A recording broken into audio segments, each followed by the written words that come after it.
Hello Nitin Nitin, तो जैसा कि मैंने बताया था कि मेरे पास कुछ प्रीवियस ईयर एग्जाम पेपर्स रखे होंगे जो मैं आपके साथ शेयर करूंगी। तो ये है कुछ उनमें से ही तो मैं आज कोई एक पेपर आपसे शेयर करूंगी। पहले हम इसका पेपर पैटर्न डिस्कस करेंगे, फिर आप लोग देख के बताइएगा कि आपको तब मतलब लास्ट ईयर तो वही पैटर्न था, इस साल अगर कोई पेपर पैटर्न में चेंजेस हैं या नहीं। अगर कोई चेंजेस नहीं है तो हम फिर उसी को प्रैक्टिस करेंगे, अगर चेंजेस हैं तो हम उसको सॉल्व करते हैं। ओके, ये इंग्लिश का क्लास 12 का पेपर है और मैं बताती हूँ ये सब यूपी बोर्ड के पेपर्स है तो किसी का पेपर पैटर्न रहेगा। तो सबसे पहले इसमें हमें सेक्शन ए मिलता है जो कि रीडिंग रहता है। और रीडिंग में हमें एक पैसेज मिलता है, उसे हमें सॉल्व करना होता है। पैसेज रिलेटेड में क्वेश्चंस वाले रहते हैं। जो क्वेश्चंस होते हैं वो हमारे पास दिया हुआ है क्वेश्चन ये रहे। ये पूरा पैकेज था 2 पेजेस का। ये क्वेश्चन 1 2 3 4 5 ऐसे 5 क्वेश्चन दिए होते हैं। इनके नंबर आई थिंक ये 12 मार्क्स का रहता है। 3 6 9 15 मार्क्स का, तो एक पूरा पैसेज 15 मार्क्स का रहता है। उसमें क्वेश्चन कैसे भी हो सकते हैं, वैसे ज्यादातर देखा गया है जो लास्ट क्वेश्चन रहता है वो ऐसे पार्ट्स में रहता है। इनका एक एक लाइन का आंसर होता है और ये 1 1 मार्क्स के होते हैं। बाकी ऊपर के 4 ये 3 3 मार्क्स के होते हैं। फिर नेक्स्ट हमारा क्वेश्चन 2 आता है जो कि सेक्शन बी राइटिंग में आता है। इसमें हमें मिलता है एक आर्टिकल जिसमें हमें ऑप्शन रहते हैं। इसमें से हमें किसी एक पे आर्टिकल लिखना होता है। ये हमारा पूरा 10 मार्क्स का होता है। पता है इंग्लिश का पेपर ऐसा है जो मैथ से भी ज्यादा स्कोरिंग है। अगर इसको आप अच्छे से कर लेंगे तो ये बहुत स्कोरिंग है। और यूपी बोर्ड का पेपर पैटर्न वैसे सेम ही रहता है, मुझे नहीं लगता कि चेंज हुआ होगा, बट आप फिर भी चेक करके मुझे एक बार बताएंगे। फिर हमारा 3 क्वेश्चन आता है। इसमें हमें लेटर में ऑप्शन होता है कि लेटर एडिटर को लिखना है, इनफॉर्मल लेटर लिखना है, फॉर्मल लेटर लिखना है। प्रिंसिपल जैसे यहाँ पे एक एडिटर को लेटर लिखना है और प्रिंसिपल, इन दोनों में से हमें कोई एक आता है लिखना होता है। इसमें भी टोटल आपको 10 मार्क्स मिलेंगे।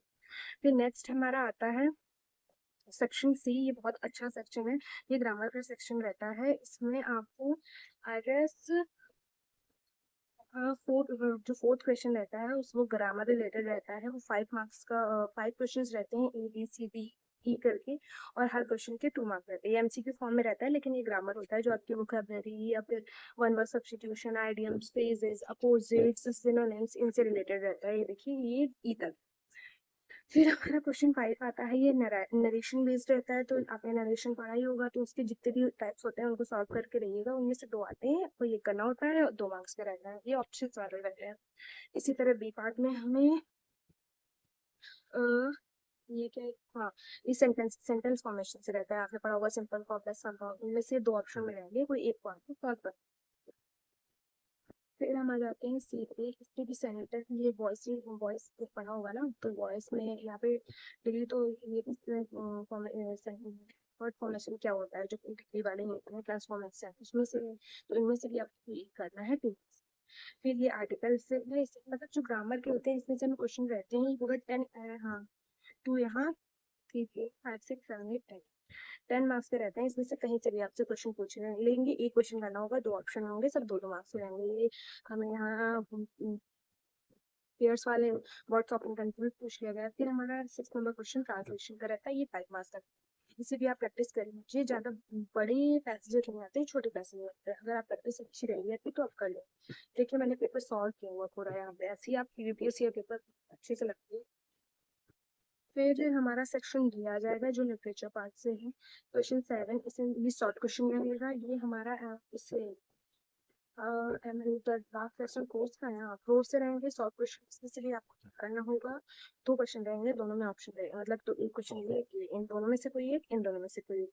फिर थ्रो से ही आपको एक लॉन्ग क्वेश्चन होगा, उसमें 2 ऑप्शन में रहेंगे, एक करना होगा। ये 7 मार्क्स का और ये 4 मार्क्स का, ये वो। मैं आपको क्वेश्चन लिखना भी कराऊंगी, मतलब how to form your answer, जिससे आपको अच्छे मार्क्स मिल सके।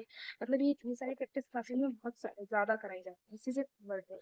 फिर हमारा 9 क्वेश्चन रहता है हमारा पोएट्री से। पोएट्री में भी हमें एक एक्स्ट्रा होता है ना, स्टार्ट मिलेगा, उससे हमें क्वेश्चन करने रहते हैं। ये भी 6 मार्क्स का होता है और ज्यादातर 3 क्वेश्चन होते हैं। इसमें आपको हमेशा याद रखना है कि आप अपना पोएटिक डिवाइस अच्छे से रखो। सेंटेंस कहाँ से, कौन सा बुक्स, मतलब कौन सा पोएम है, कौन से राइट, सॉरी, पोएट है या पोएटेस हैं, जो भी है ये सब आपको अच्छे से लर्न होना चाहिए। तो ही तो पोएम सेट 5 या 6 है 12th के सिलेबस में पोएम। फिर क्वेश्चन 10 हमारा 4 मार्क्स का होता है। सेंट्रल आइडिया ऑप्शन 3 रहेंगे, कोई ये करना होगा। इसमें भी आप सेंट्रल आइडिया जब भी लिखोगे तो सेंट्रल आइडिया फिर आप उसकी पोएटिक डिवाइस भी लिखोगे।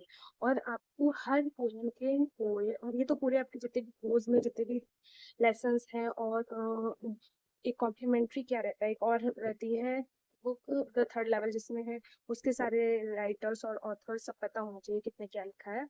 तो ये सेंट्रल आइडिया 4 मार्क्स आते हैं। 11 पे आ जाते हैं ये आपकी जो दूसरी बुक है उससे शॉर्ट क्वेश्चन ऐसे भी 2 क्वेश्चंस हैं, दोनों में ऑप्शन दिए हैं, मतलब ये इसके 2 ऑप्शन, दोनों में से कोई भी, इसके 2 ऑप्शन, दोनों में से कोई एक फोर पास है। यही फिर इसका एक लॉन्ग क्वेश्चन होगा जिसमें भी 2 ऑप्शन, जिसमें 2 ऑप्शन रहेंगे, उसमें भी आपको कोई करना है, मुझे 7 मार्क्स का है। तो ये हमारा इंग्लिश का यूपी बोर्ड क्लास 12 का पीछे पैटर्न है।